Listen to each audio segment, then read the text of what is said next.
बिस्मिल्लाहिर्रहमानिर्रहीम।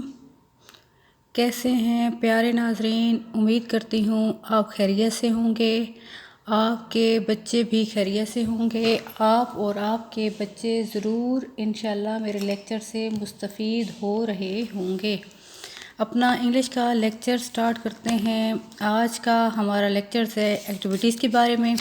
पीछे अब तक हम अपने बच्चे को sky letters, root letters, grass letters लिखना सिखा चुके हैं। आज उसी से रिलेटेड मैंने कुछ एक्टिविटीज़ बनाई हैं आपको समझाने के लिए कि इसके मुताबिक आप अपने बच्चे से एक्टिविटीज़ करवाएंगे। और बार बार मैं एक ही बात फोकस करती हूँ कि जितना हम अपने बच्चे से ज़्यादा एक्टिविटीज़ करवाएंगे इतना हमारे बच्चे का माइंड खुलेगा और इतना हमारे बच्चे का कॉन्सेप्ट क्लियर होगा। तो आज की हमारी पहली एक्टिविटी है, ये है जैसे सर्कल द स्काई लेटर्स। पहली जो हमारी एक्टिविटीज़ है, हमने कुछ लेटर लिख दिए हैं। हम बच्चे को पेंसिल पकड़ाएंगे और कहेंगे कि बेटा इनमें से स्काई लेटर्स को सर्कल करो। जैसे कि स्काई लेटर हमने उसको सिखाए थे कि पहली 3 लाइनों पे लिखने हैं। अगर तो हमने उसको बहुत अच्छे तरीके से करवाए हैं तो फ़ौरन पहली 3 लाइनों वाले वर्ड्स को सर्कल करता जाएगा जो पहली 3 लाइनों पे लिखे हुए हैं।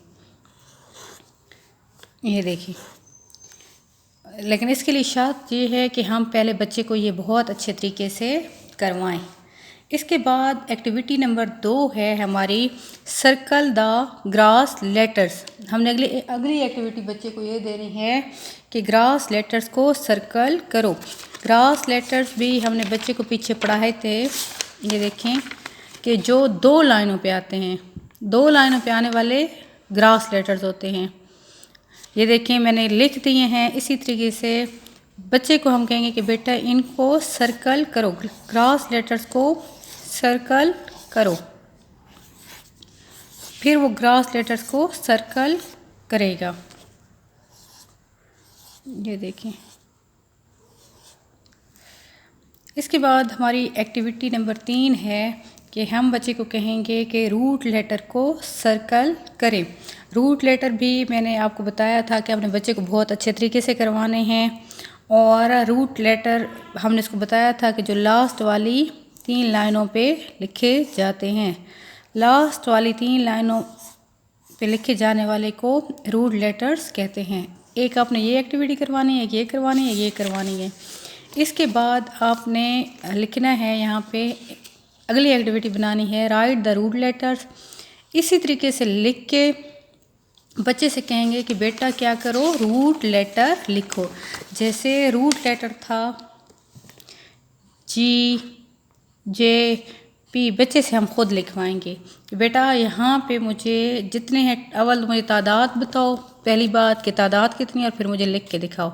इसके बाद है स्काई। स्काई जैसे मैंने आपको बताया था कि स्काई का मतलब होता है आसमान। इसलिए इसी वजह से मैंने ट्री बनाया है कि ट्री के अंदर बच्चा स्काई लेटर लिखेगा कि स्काई लेटर कौन कौन से होते हैं। जैसे था बी है, डी है, एफ है, इस तरीके से। फिर अगली एक्टिविटी मैंने ऐसी कुछ बैलून्स वगैरह बना दिए हैं। ऊपर लिखे राइट द ग्रास लेटर्स। हम बच्चे को कहेंगे कि इसके अंदर आपने ग्रास लेटर लिखने हैं। ग्रास लेटर जैसे था ए था, सी था, ई था कि जो 2 लाइनों पे आते हैं। इस तरीके से आपने ये वाली एक्टिविटी अगर बच्चे से करवाई है और बच्चे ने अच्छे तरीके से सॉल्व कर लिया है तो इसका मतलब है बच्चे को अच्छे से समझ आ गई, बार बार करवाने की ज़रूरत नहीं है। लेकिन अगर बच्चे ने अच्छे तरीके से नहीं की तो बच्चे को बार बार अच्छे तरीके से करवाएं। बार बार करवाने से बच्चा इंशाल्लाह उसके जहन में स्काई लेटर, रूट लेटर्स और ग्रास लेटर्स अच्छे तरीके से उसको जहन नशीन हो जाएंगे। और इस तरीके की खुद ही इससे मैंने तो नमूने के तौर पे एक ही एक्टिविटी बनाई है। अगर आपके माइंड में कोई एक्टिविटी है ऐसी ड्राइंग बना के, क्योंकि ड्राइंग से बच्चे बहुत ज़्यादा खुश होते हैं, तो ड्राइंग बना के ऐसी एक्टिविटी भी बच्चे से लाजमी करवाएं। उम्मीद करती हूँ मेरी आज की एक्टिविटीज़ की वीडियो आपको पसंद आई होगी। अगर ये आपको पसंद आई है तो इसे लाइक और शेयर करें। आपसे एक रिक्वेस्ट है कि अगर आपने अभी तक मेरे चैनल को सब्सक्राइब नहीं किया तो काइंडली मेरे चैनल को सब्सक्राइब कर दें, साथ लगे बेल के आइकन को ज़रूर प्रेस कर दें ताकि मेरी आने वाली हर नई वीडियो की नोटिफिकेशन आपको वक्त पर मिलती रहे। अपनी दुआओं में याद रखिएगा। अल्लाह हाफिज़।